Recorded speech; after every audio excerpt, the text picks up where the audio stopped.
Mas então, gente, eu vou tentar, vamos tentar apresentar aqui, porque às vezes a gente grava o Danilo se congelou. Às vezes a gente fica gravando aqui, na maioria das vezes, e a gente esquece que tem ouvintes, então meio que a coisa vai surgindo naturalmente. Mas vamos tentar apresentar a nossa primeira convidada do ano, Irine. Irine, eu conhecia na minha vida por conta da escrita, porque a Irine também escreve e curte esse rolê, curte essa sala, né? É desse nicho da escrita. E a Irine também curte outras coisas super interessantes que a gente vai conversar hoje aqui, tipo runas. Irine trabalha com runas, bruxaria, cultura nórdica. Então, assim, são muitas variantes super interessantes e que eu acho que conversa com a tua escrita, né? A sensação que eu tenho é que são temáticas que eu não sei, isso aí até você me atualiza, assim. Até onde eu acompanho teu trabalho, eu tô entendendo que você conseguiu até uma fluência mais interessante quando você decidiu assumir mais isso, né? Assim, de aproximar essas temáticas naquilo que você escreve também. Enfim, tem coisas muito, muito interessantes pra gente conversar hoje. Eu fico até com vergonha, né, quando você fala que eu sou escritora, porque eu tô longe de produzir tanto quanto eu gostaria da escrita. Eu tô escrevendo muito menos do que eu deveria, infelizmente. Vamos ver se em 2022 isso melhora, mas com certeza uma coisa que me ajudou a me reaproximar da escrita, uma coisa que me ajudou a melhorar a minha criatividade foi me voltar para esse trabalho oracular, para as runas, uma coisa que fala com um lugar muito profundo dentro de mim, que gera uma força, uma identificação muito grande para mim e que, por consequência, me faz sentir mais no meu nicho, mais no meu meio.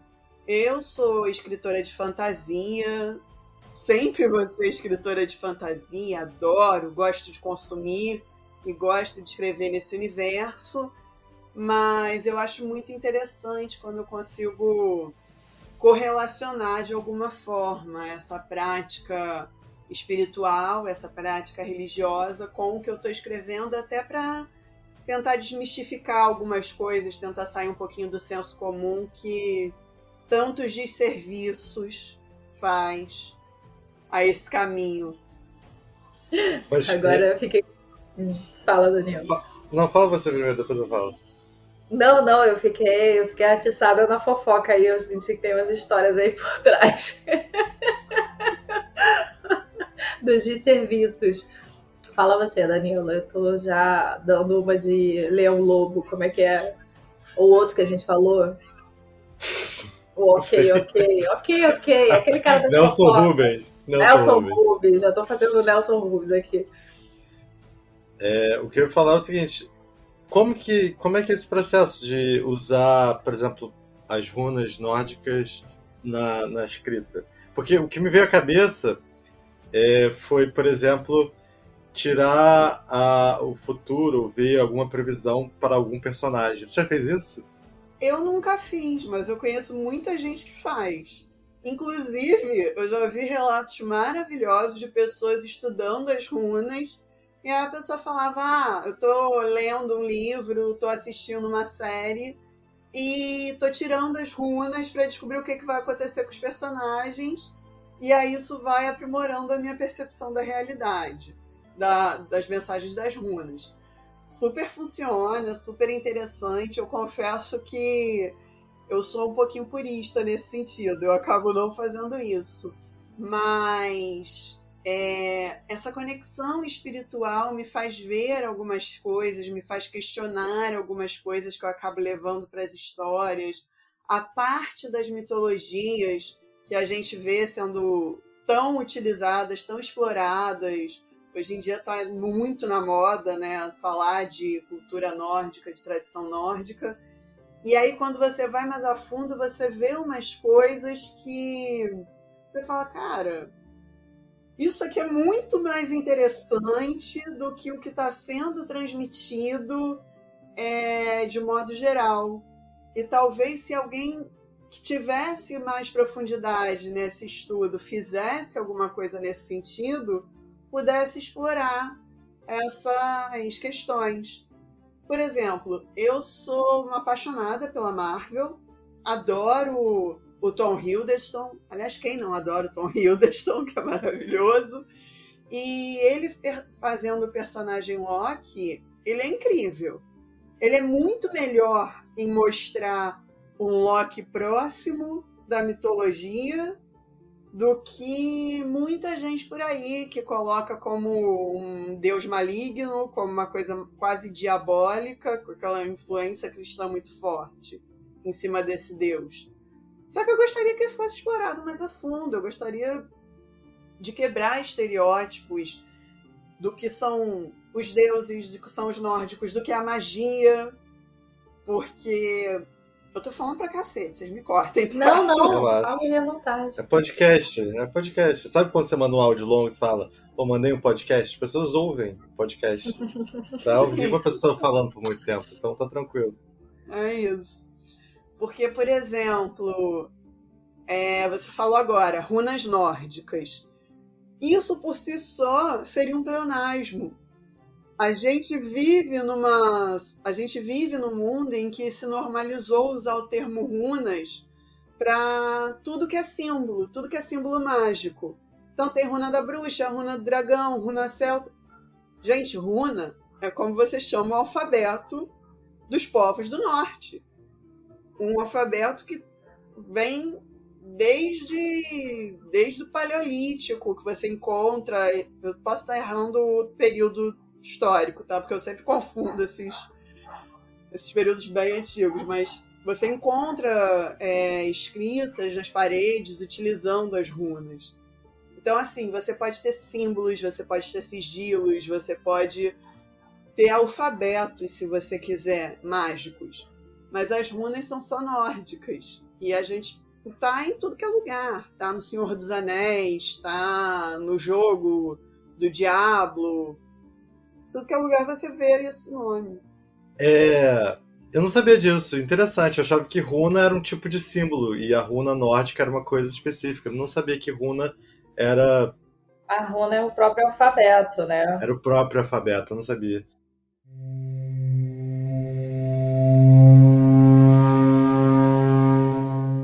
A mitologia nórdica, como você falou, tá muito na mídia, né, para os últimos anos.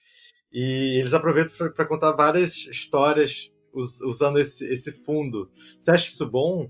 Porque eu imagino que muitas vezes eles devem falar meio que uns absurdos para contar a história que eles querem contar naquele cenário. Olha, essa pergunta é feita com frequência para mim. Eu penso da seguinte forma: é muito bom porque desperta o interesse das pessoas pela cultura nórdica e traz mais pessoas para conhecer, traz mais pessoas para querer saber como é que são os movimentos ligados à cultura nórdica, traz mais gente querendo jogar runas, que para mim é excelente, porque significa que eu vou ganhar dinheiro.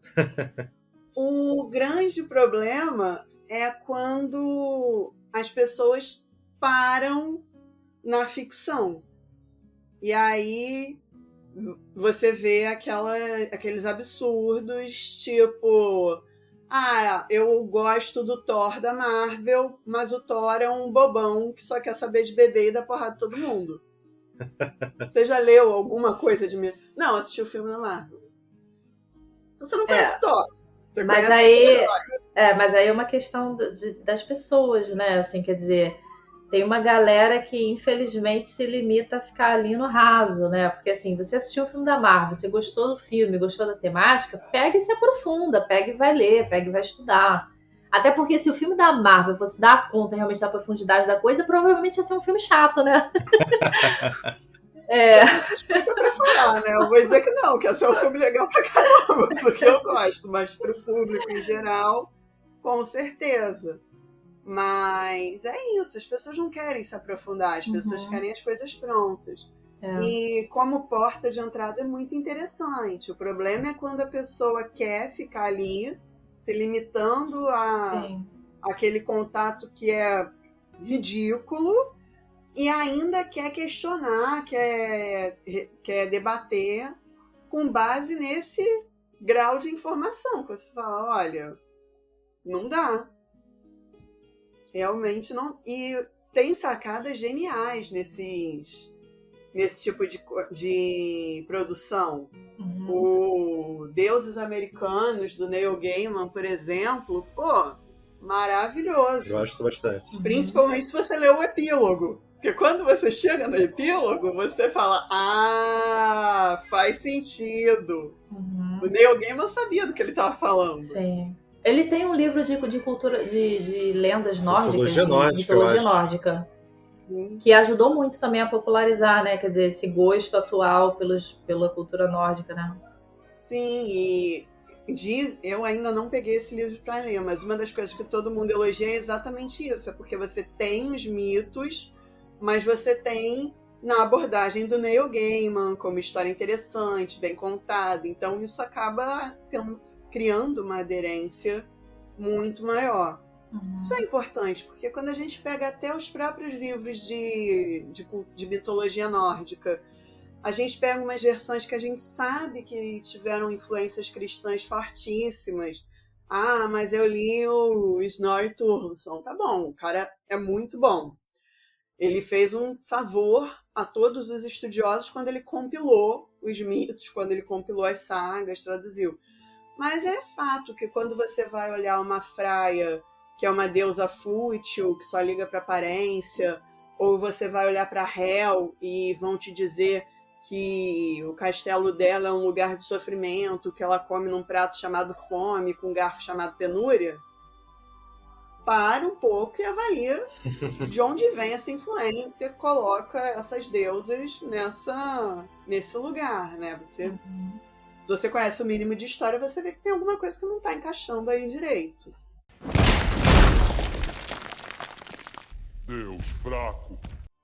Agora, vamos fazer uma coisa assim, o seguinte, assim, porque antes da gente combinar, marcar um horário, eu e Danilo conversamos, aí ele perguntou, você pensou alguma coisa para perguntar especial, ou estudou alguma coisa, enfim, a gente trocou essa ideia, se a gente ia estudar ou não, enfim.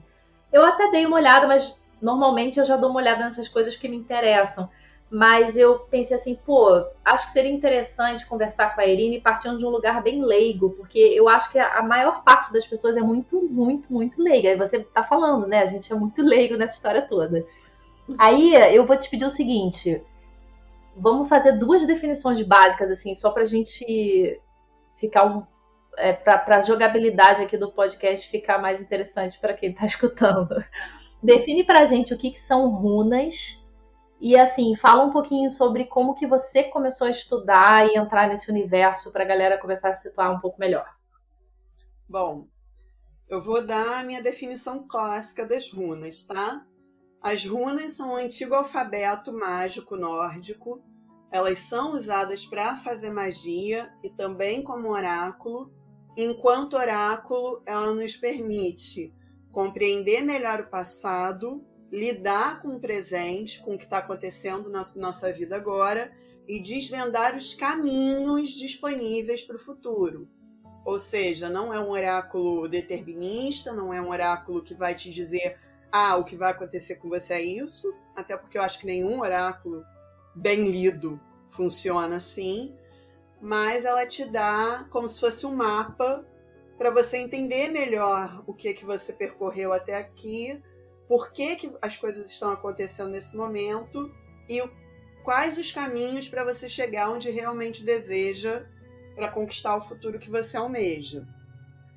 E a minha história com as runas é uma história é uma história bem de romance adolescente, porque eu sempre tive uma ligação muito mais forte com a cultura grega. Meu nome, né, Irine, é um nome grego, então eu sempre tive uma afinidade muito grande com os deuses gregos. E nos 18 anos eu arrumei um namorado, um completo idiota, Mas, como todo mundo, aos 18 anos, deve ter feito alguma coisa que se arrependeu na adolescência. Mas ele era muito ligado na cultura nórdica, era muito ligado em todo esse universo. Hoje em dia eu sei que ele não entendia de nada.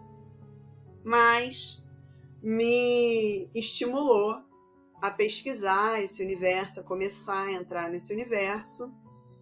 E aí eu já estava na bruxaria, e é comum no caminho da bruxaria a gente precisar de um oráculo, e eu me encantei com as runas e comecei a estudar e me encontrei nesse universo. E aí eu descobri que ele não entendia nada, nem de runas, nem de cultura nórdica, porque eu efetivamente comecei a pesquisar. Ele se foi e eu segui crescendo e prosperando com elas, graças aos deuses. Foi a forma de. Foi o jeito que o universo deu pra você dar o start na sua vida, né? Nesse caminho, né?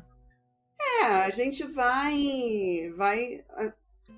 As coisas acontecem, né? Os sinais, as portas se abrem dos lugares menos esperados. E se tem uma coisa que o universo das runas trouxe para minha vida, foi alguns tapas assim que eu precisava levar para virar um ser humaninho melhor, para me atentar a alguns detalhes. Sim. Você e seus deuses estão errados. Saiba que eu fiz o meu destino. Tracei o curso da minha vida e da minha morte. Eu. Não você, nem os deuses, eu. Eu separei aqui, cara. Eu tava procurando, olha isso aqui, gente. Pra quem não só tá escutando a gente, é um meu saquinho de runas de quando eu tinha, sei lá, 15 anos de idade, 14. E são runas, assim, o que acontece? Essas runas aqui, elas são na semente, tá vendo? Hoje em dia eu não compraria na semente, não. Eu compraria na pedra, porque a semente dá bicho, né, gente? Aí as minhas runas... Não, essas todas deram bicho, tá vendo? Estão furadinhas.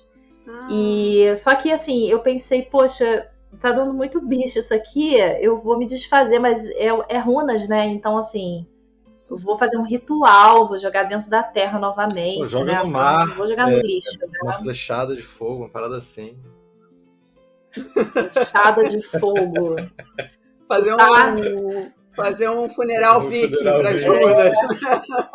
Mas enfim, eu não queria, enfim, o ritual que for com os elementos é interessante fazer para não, né, não vou me desfazer do negócio assim dessa forma. Mas eu nunca cheguei a estudar a fundo, assim, mas eu cheguei a comprar e dei uma mexida e tal, enfim. E é alguma coisa que eu sempre achei interessante que você tivesse essa afinidade específica com as runas. Sempre que a gente conversa, eu fico pensando, caramba, porque pra mim a coisa das runas é o oráculo mais hipster, assim, né?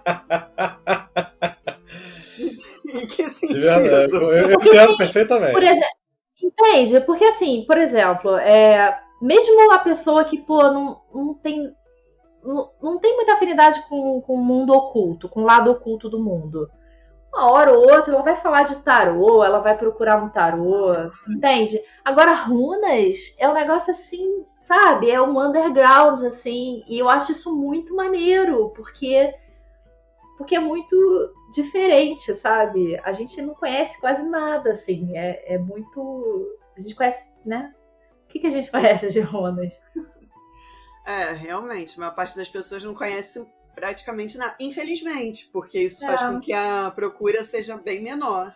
Mas é engraçado isso. Eu gosto das runas e nesse ponto é muito mais fácil encontrar de onde parte essa ligação da forma como eu escrevo com este oráculo. Eu gosto das runas porque as runas são extremamente viscerais. Elas vêm de um lugar mais selvagem, de um lugar mais intuitivo da nossa psique, e elas mexem muito com os conceitos que a sociedade atual meio que aprendeu a temer. Então, assim, uma leitura de runas, a gente vai falar de prazer, a gente vai falar do que te dá tesão, do que te impulsiona, de como você se conecta aos seus instintos, às suas emoções. isso não tem muito espaço hoje em dia. Hoje em dia as pessoas querem saber de serem seres de luz, de serem good vibes. E aí vem as runas e fala: se estão batendo na sua cara, você deita a porrada. Porque você não pode apanhar e ficar dando a outra face. Sim. Se você está num ambiente em que você está se ferindo, você vai embora, vai procurar seu prazer. Isso muitas vezes choca as pessoas. As pessoas ficam tipo: ah, mas e o amor da minha vida? É feliz? Você tá feliz nessa relação? Não? Então esquece. Esquece esse rolê de alma gêmea, de amor da sua vida. Vai gozar a sua vida, vai ser feliz. E aí é muito mais fácil de me encontrar tanto com as runas como na escrita, né? Como uma pessoa que escreve terror, que escreve erótico, que escreve fantasia, muitas vezes voltada com esses dois temas também, acaba tendo essa conexão. E talvez a minha conexão com as runas seja exatamente porque sempre foram temas, esse lado mais selvagem, esse lado de se permitir conectar com a sombra, como a gente diz, sempre foi uma coisa que me causou certas inseguranças, sempre foi uma coisa que me fez pensar: ah, mas como é que os outros vão reagir a isso? Como é que vão ficar as outras relações? Como é que é gerar esse incômodo? E aí as runas chegam na minha vida para dizer: é melhor você gerar um incômodo nos outros do que você ficar incomodado. Cara, isso é muito maneiro. Há muito tempo que eu tô nesse meio de saúde, de terapia e tal, né? Eu fiz a faculdade em psicologia e fiz a formação em arte-terapia, e o tempo todo que eu sempre tive ligada à arte também, sempre é algum grupo, assim, pra pensar coisa terapêutica, e aí, inevitavelmente, você tem que pensar a sombra. E é uma coisa, assim, que sempre me incomodou muito. Eu sou escorpiana, assim, bem escorpiana. Sempre me incomodou muito essa galera querendo evitar a sombra a todo custo, né? Então, assim, como é que você vai participar de uma vivência de terapia sem querer olhar para sua sombra, sabe? E pior, parece que a galera quer ocupar o espaço todo com um monte de arco-íris, né? É uma coisa, assim, que dá medo, né? Porque como que você só tem essa criatura sorrindo dentro de você, sabe? Como que é isso? Parece um palhaço, o próprio palhaço assassino sorrindo o tempo todo, né? Por que tá tão feliz? Por que não vem um negócio podre, não vem um cocô, não vem uma merda, não vem um mal-estar, uma dor, sei lá. É o que tem que vir, né? Porque você vai mexer na sombra, você tem que olhar pra sombra. A vida não é esse palhaço rindo o tempo todo, né? Bizarro, né? Não, com certeza. Eu concordo com você. Eu leio muito isso nos meus atendimentos, eu vejo muito isso. As pessoas não querem ouvir: deu ruim, acabou. Agora você lida com isso e se adapta e constrói alguma coisa em cima disso, porque é o que dá para fazer. As pessoas querem uma solução. E quando essa solução não vem do oráculo, então eu vou fazer uma magia. Mas a magia não é para melhorar a si mesma, a magia não é para resolver a situação de uma forma que vai ser positiva para você. A magia é para te iludir, é para você ficar aprisionado na mesma situação e continuar vivendo aquilo, porque pelo menos você estará vivendo aquilo. É muito doido esse conceito, né? Eu convidaria a se sentar, mas você não aceitaria. E não se preocupe com o vaso. Que vaso? Este vaso. Ah, me desculpe. Eu disse não se preocupe com ele. Um de meus filhos o consertará. E como sabia? Ora, o que realmente vai queimar sua mufa é... Você o teria quebrado se eu não tivesse dito nada? Isso me interessa. A ideia de oráculo sempre me foi muito... sempre achei muito interessante, desde assistir, sei lá, Matrix. e ter o oráculo, e ter a cena do oráculo que é muito, muito marcante pra mim, que é quando o Neo ele derruba um jarro de biscoito, e só que antes dele derrubar, o oráculo já sabia. E o Neo fica, pô, se você já sabia, por que você deixou isso acontecer, alguma coisa assim? E são questões assim, são questões filosóficas complexas, muito que eu acho assim, bem profundo, interessante. Você falou de algo que me veio à cabeça, isso. Como você acha ou melhor, você que trabalha com isso, como funciona a forma de alguém lidar com o futuro? O que a pessoa como a pessoa deve encarar aquela leitura das runas dela? Entende a minha pergunta? Entendi. Olha, cada cultura vai te dizer uma coisa. Se a gente vai para uma vertente mais hindu ou até para o espiritismo kardecista, né? Eles são linhas que vão te dizer a grosso modo, tá? Eu não estou me aprofundando aqui, não são linhas que eu tenho tanto estudo em cima, mas que vão te dizer que você tá nesse mundo para lidar com consequências de coisas que você fez antes e que te resta aceitar que isso vai acontecer e você tem que passar por essas situações para se provar, para evoluir, para ter essas experiências. É um conceito do karma, etc. Quando você vai para uma linha grega, por exemplo, para a mitologia grega tradicional, a cultura grega tradicional, o seu futuro ele está decidido de ponta a ponta no momento que você nasce. As moiras estão lá tecendo o seu fio da vida, uma já teceu, a outra está dando comprimento, a outra vai cortar.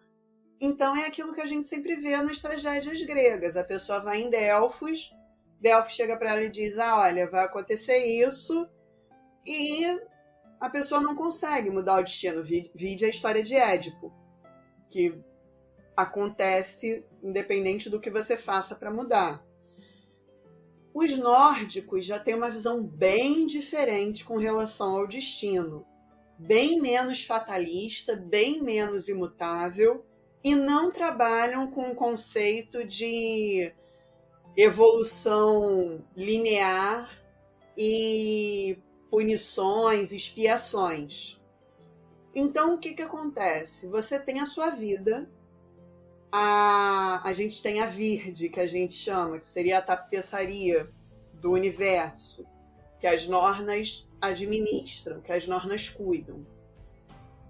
Essa tapeçaria, ela vai sendo tecida de acordo com as suas ações, de acordo com as suas escolhas.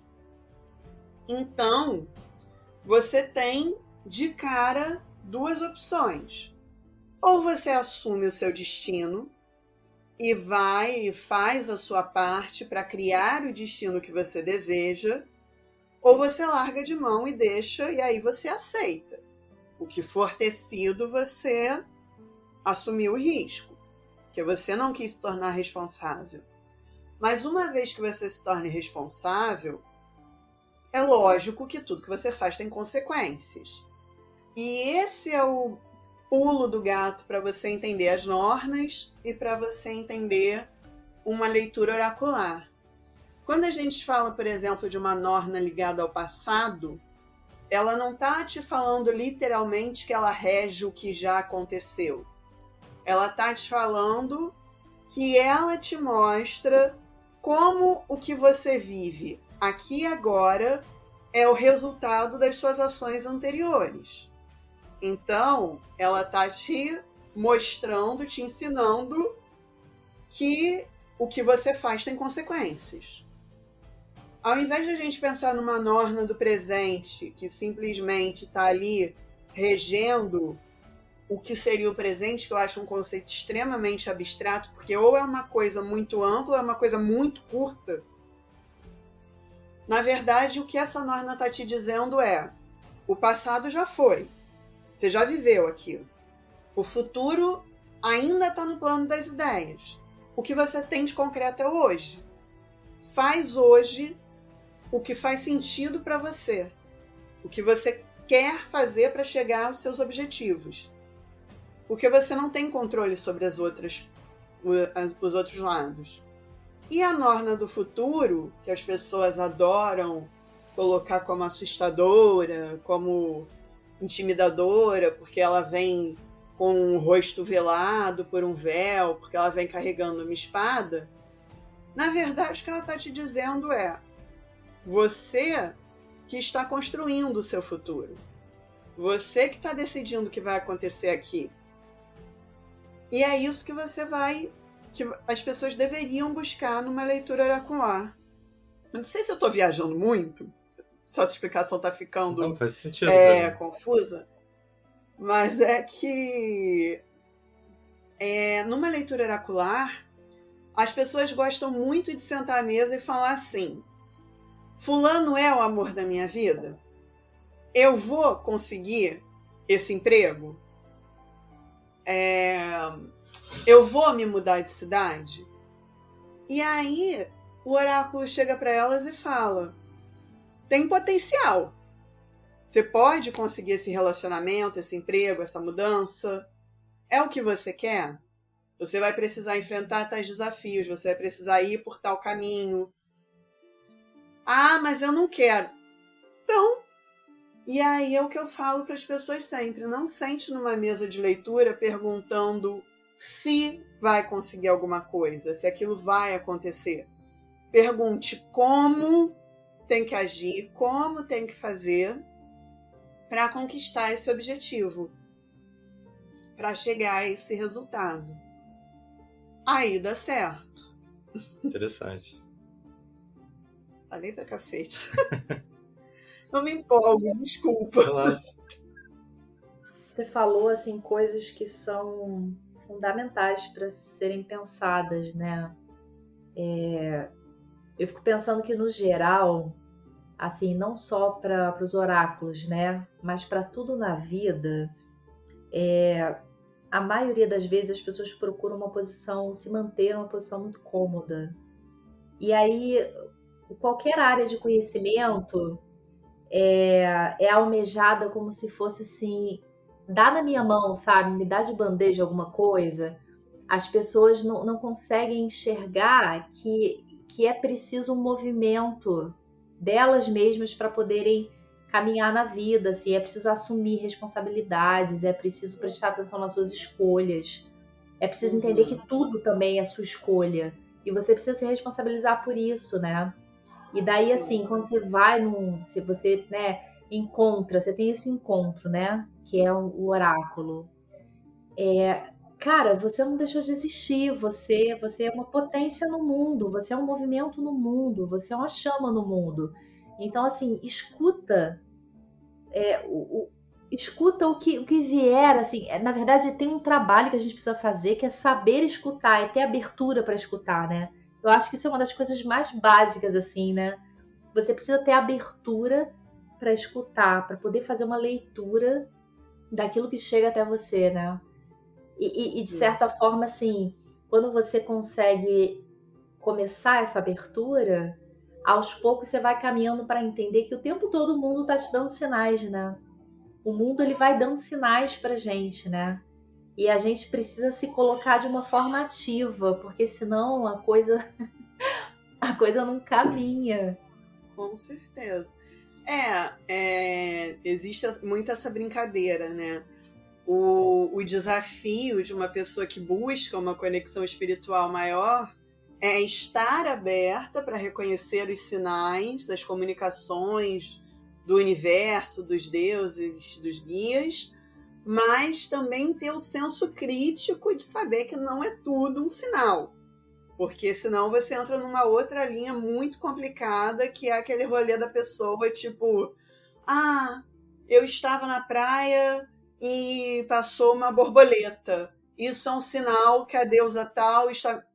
Não, isso é um sinal que você está num lugar que tem natureza e a borboleta está voando. Exatamente. É tipo assim, não é fácil alcançar esse lugar de conexão. Não é uma coisa assim: eu vou começar a olhar para tudo e ver que tudo Não, se tudo é tudo, não é nada, né? Tipo, é Sim, com difícil. certeza. Você precisa, é um exercício de você ir se afinando, né? De Sim. você ter esse discernimento, de você ter experiência, bagagem, ter rolê, já ter se frustrado pra caralho, ter feito muita merda, muita escolha errada, né? É aquele meme, né? Que a pessoa tá. Que bota expectativa versus realidade. O É, despertar espiritual. De um lado, é a pessoa toda zen, meditando iluminada. A expectativa e a realidade é a pessoa com os cabelos em pé, tipo, o que aconteceu na minha vida? Porque Eu acho isso muito verdadeiro no sentido de que a pessoa ela pensa numa meditação, por exemplo, com um monge. Mas meditar é justamente você conseguir. Meditar é uma luta ativa para você conseguir estar consigo mesmo, né? Então, quando você para e fica prestando atenção na sua respiração, a sua mente vai para 1000 lugares. Dependendo de como você tá, então ela vai mesmo. Então, acho que quando a pessoa olha, pô, aquele cara ali, ele tá, nossa, ele, pô, atingiu o Nirvana, mas na verdade ele tá lutando o tempo inteiro, né, contra a própria mente para conseguir ser um só, né, conseguir estar consigo mesmo. não, é uma coisa genial que eu começo a ver o movimento das pessoas falando é que durante muito tempo, até quando eu comecei nesse caminho da bruxaria, se falava muito, meditar é você esvaziar a sua mente de todos os pensamentos. E agora os próprios estudiosos, os próprios professores, mentores, já olham para as pessoas e falam, olha só, esquece essa ideia de que você vai ficar com a sua mente vazia, que não existe esse vácuo. Você meditar significa que você vai permitir que os pensamentos fluam sem querer controlar para onde eles vão, mas você não vai parar de pensar. E, nossa, é tão libertador entender isso. Sim, Sabe? é muito potente você conseguir deixar um pensamento vir e não se embrenhar nele e deixar ele seguir, porque eles virão. De fato, é impossível você ter um vácuo na sua cabeça. Exatamente. eu tô lembrando de um exercício, cara, que é tipo assim, um exercício de dança, que tem muito a ver com isso aí que vocês falaram, que é um exercício de dança do ventre. Dança do ventre, você tem que soltar o corpo dos dois lados, né? E a gente sempre tem um lado mais solto que o outro, né? Então, por exemplo, meu lado direito, eu sou destra, é bem mais... Vocês estão ouvindo meu sobrinho Eu ficando tô doente? vendo, Tá passando Agora correndo sim. aqui. É um deusinho, tá passando correndo. Eu tenho meu lado direito mais mole e o lado esquerdo não, né? Mas para a dança do ventre, eu escutei uma vez um exercício para se fazer, que aí quando eu vou na praia eu sempre faço, que você entra na água e você precisa sentir a onda, né? Sentir a água voltando e indo, né? E aí você tem que estar com o seu corpo e você deixa o seu corpo dentro da água seguir o movimento da água, os dois lados. Então você solta os braços e você vai com o braço para trás, vai com o braço para frente, conforme a onda estivesse movimentando, né? Tem uma articulação assim desse saber da dança, né? Com essa sabedoria budista, que é você poder estar na água sem querer controlar a água, de você entrar na onda, né? Você precisa entrar na onda, seguir o movimento da onda. E daí o pensamento vem, mas o pensamento vai embora, porque você não vai dominar aquele pensamento, você não vai controlar aquele pensamento. Você não é nada, você tá ali. Quer dizer, gente, pelo amor de Deus, não é pra ninguém aqui, não é nada no sentido bacana. É tipo, né? A gente é pequenininho, a gente tá olhando para as coisas e a gente não pode se apegar tanto a uma coisa só, porque tem milhares de coisas e porque você não vai dar conta dessa forma, né? Você precisa saber dançar. Olha isso, meu sobrinho dançando, meu sobrinho dança, ele vai. Maravilhoso. Crianças, né? As crianças têm essa sabedoria. Tem, né? De viver o presente, de viver o hoje. Estar presente, né? Bem-vindo. Ativação por voz exigida. Thor, Acesso negado. Deus do Trovão. Negado. Vingador mais forte. Negado. Droga, Stark. Playboyzinho. Bem-vindo, Playboyzinho. Já que a Irine curte muito Marvel também, eu acho que ela vai responder isso de uma forma que eu vou gostar. WandaVision. E aí, gente, pra quem assistiu, né? Pra quem não assistiu e não quiser nenhum tipo de spoiler, pode parar de assistir, de escutar o podcast agora.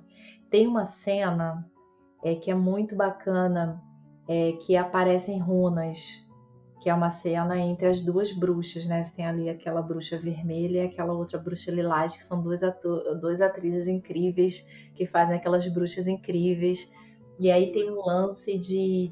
Eu não vou lembrar muito bem, que eu já vi há um tempo o WandaVision, mas eu lembro que quando eu vi, eu pensei em você e falei, caraca, como é que deve ser o sentido disso? Assim, tem um lance de se... Me corrige, tá? Prender o lugar, ou prender uma feiticeira no lugar, ou anular a feitiçaria de uma feiticeira através daqueles símbolos, daqueles desenhos das runas colocados ali numa certa disposição naquele espaço físico. O que você diria dessa cena, você que entende de runas? É aquele rolê que a gente estava conversando no início com o Danilo das diferentes coisas sendo chamadas de runas. Eu também assisti o seriado há muito tempo, então não vou lembrar se realmente foram as runas, o futark que foi utilizado na cena, mas isso é magia rúnica. Lógico que é elevado ao nível Marvel, ao nível Disney. Agora sim, você pode fazer magias, você faz magias para desestimular pessoas de fazerem coisas, assim como você pode fazer magias para estimular pessoas a fazerem coisas, para travar a pessoa em um determinado espaço, para impedir que determinadas energias saiam ou entrem em um espaço. Tudo isso é possível. É bastante improvável que na nossa realidade a gente vá travar uma pessoa em um ambiente usando as runas. Não porque as runas não sejam capazes disso, mas porque a nossa mente é uma grande fonte da magia e nós fomos condicionados a entender que seria impossível realizar isso. Então é muito difícil vencer esse bloqueio. Não quer dizer que eu espero que as pessoas que ouviram um podcast saiam daqui. Ah, não, eu vou desbloquear minha mente para poder travar as pessoas com as runas. Gente, aí eu vou dizer para as pessoas, antes de fazer isso, vai ler o manual de Mago à Ascensão, o RPG, para você ter uma pequena noção do que é o paradoxo, puxando uma outra veia nerd, para entender como funciona. E aí, fazendo uma última interseção nerd, eu vou falar do Doutor Estranho. Não é à toa que o Doutor Estranho, quando precisa fazer magia enorme, vai para a dimensão do espelho. É porque tem uma dimensão em que você consegue produzir coisas muito maiores e visualizar coisas muito maiores do que o nosso plano concreto e material. Então, nós também, quem trabalha com magia também acessa a dimensão dos espelhos, só que a gente chama de outros diversos nomes. E a grande lição do Doutor Estranho é justamente ele sair do campo do próprio ego, né? E poder olhar para o outro, né? Que é uma questão ética. E a gente indica também para os ouvintes para lerem o Manual dos Escoteiros, né? Que é assim, é a ética básica, né? Assim, respeite o outro. Se você tem muita força, se você é muito foda, muito forte, né? Assim, respeite quem é mais fraco, respeite o outro, proteja o outro, cuide do outro, cuide do mundo, né? Não veja só a si, né? Uma coisa, regra básica, né, gente? Sejamos humanos, né? Sejamos éticos, né? Quem gosta de magia cerimonial vai estudar Crowley, escuta ele falando faz o que quiser, pois é tudo da lei, e pensa que ele estava dizendo você pode fazer o que te der na telha e ninguém tem nada a ver com isso e foda-se as consequências. Não é assim. É por isso que eu falei que eu gosto de estudar múltiplos caminhos. Eu gosto da Wicca quando ela te fala faz o que você quiser sem a ninguém prejudicar. Porque o Wicca é boazinha, o Wicca é fofinha. Não. Porque a natureza te ensina que tudo que você faz tem consequências. Uhum. E não é que tem uma força superior que vai te punir.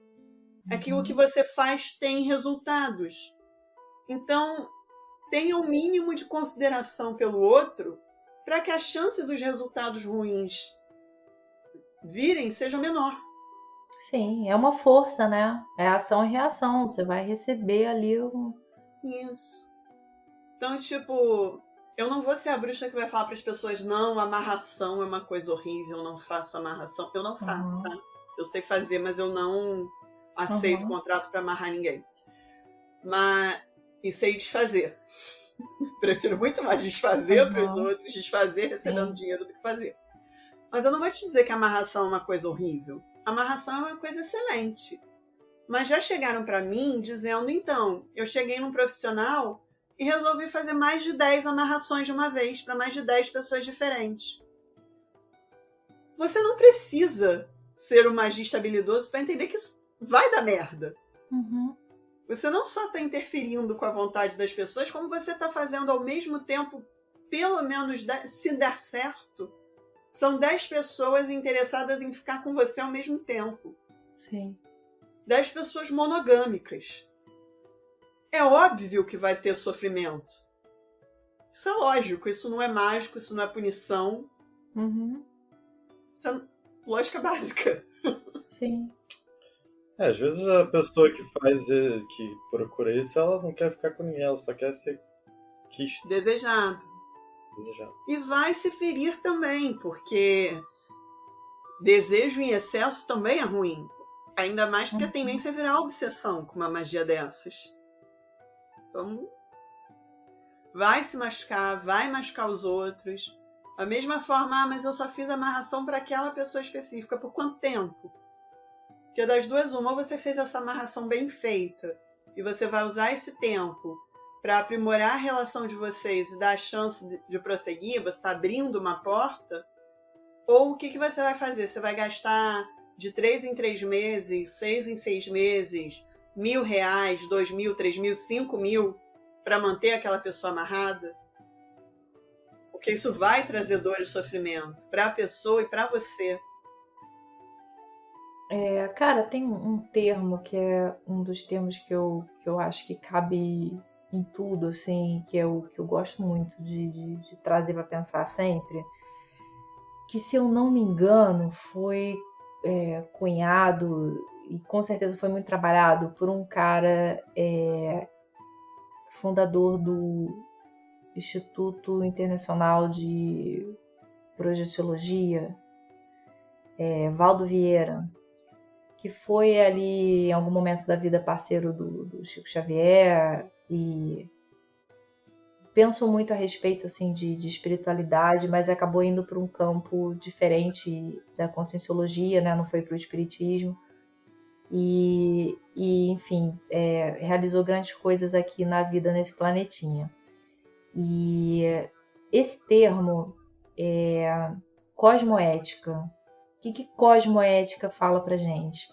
Existe um funcionamento, existe um equilíbrio ético em todo o cosmos, em qualquer dimensão que a gente está, qualquer ação, qualquer escolha que a gente tome, qualquer coisa existe, está pautada, passa pela cosmoética.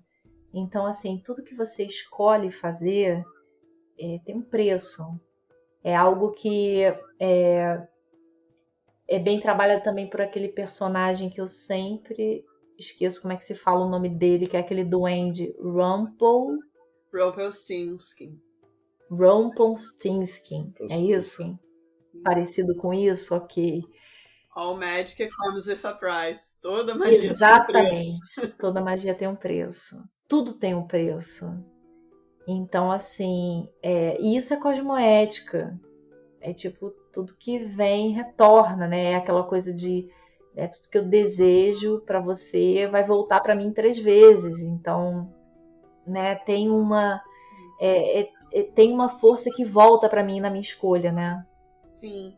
Esse rolê do volta 3 vezes também muito falado na Wicca, e as pessoas adoram dizer, ai, tá vendo, volta 3 vezes, que visão punitivista. Não, gente, é uma visão lógica.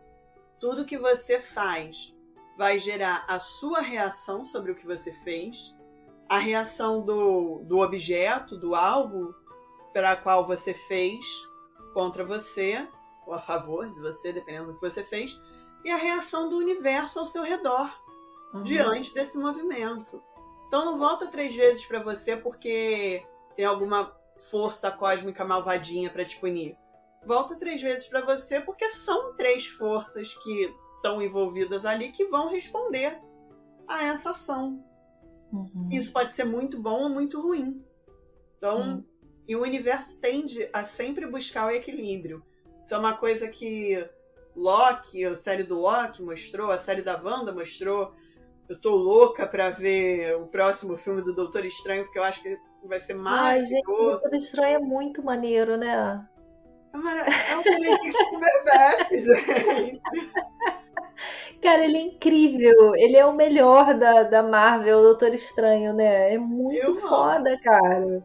Pra mim, Doutor Estranho e Loki tava perfeito pra mim. Eu queria muito ver esses 2 personagens interagindo mais, inclusive. Achei que você ia falar, eu queria muito ver esses 2 personagens se pegando. Também. Lógico, óbvio, sempre. Interagindo em todos os níveis. Interagindo. Mas estão falando sobre isso, né? Vai falar sobre o que significa você mexer com a sutil estrutura do multiverso. Porque se a gente se permitir reconhecer a existência de um multiverso, a gente vira o Deadpool. Entende que da mesma forma que a gente está aqui olhando para eles, em algum momento pode ser que eles estejam olhando para a gente. E aí as viagens que você pode fazer em cima disso vai dar o 3º episódio do podcast. Sim. Vacas morrem, família morre, você deve morrer. A única coisa que nunca morre é a reputação da pessoa que morreu. Aqui você não tem reputação, mas lá fora não é tarde demais. Isso não tem nada a ver com esse episódio, tem a ver com o nosso último episódio que vai sair antes desse, que é o meu celular tá com um problema. Será que são em decorrência de eu jogar ele? A gente gravou um episódio que vai sair segunda-feira, que é um episódio falando só de jogos bizarros e aplicativos bizarros que você pode jogar no seu celular. Aí o Danilo vai instalar um aplicativo no seu celular dele, o aplicativo que você tem que pegar o seu telefone e jogar pra cima. Jogar. E aí quando o celular cai, se ele não tiver quebrado, você vai ver a altura que ele foi, que ele mede a altura. Aí ele ficou jogando o telefone pra cima até quebrar e... O que você espera disso, Danilo? Vai quebrar seu telefone, meu filho. É isso que vai acontecer. É fácil de falar, mas é muito divertido o jogo. Ai, muito. Enfim. Demais. Tá vendo por que homens vivem menos que as mulheres? Exatamente. Obrigada, Irene.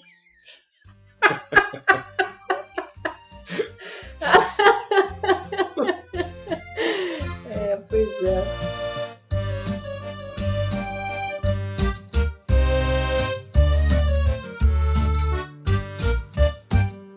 Olá, meu nome é Irine, eu sou runóloga e se você quiser agendar uma leitura de runas comigo, entre em contato pelo meu Instagram, @Irine_runas.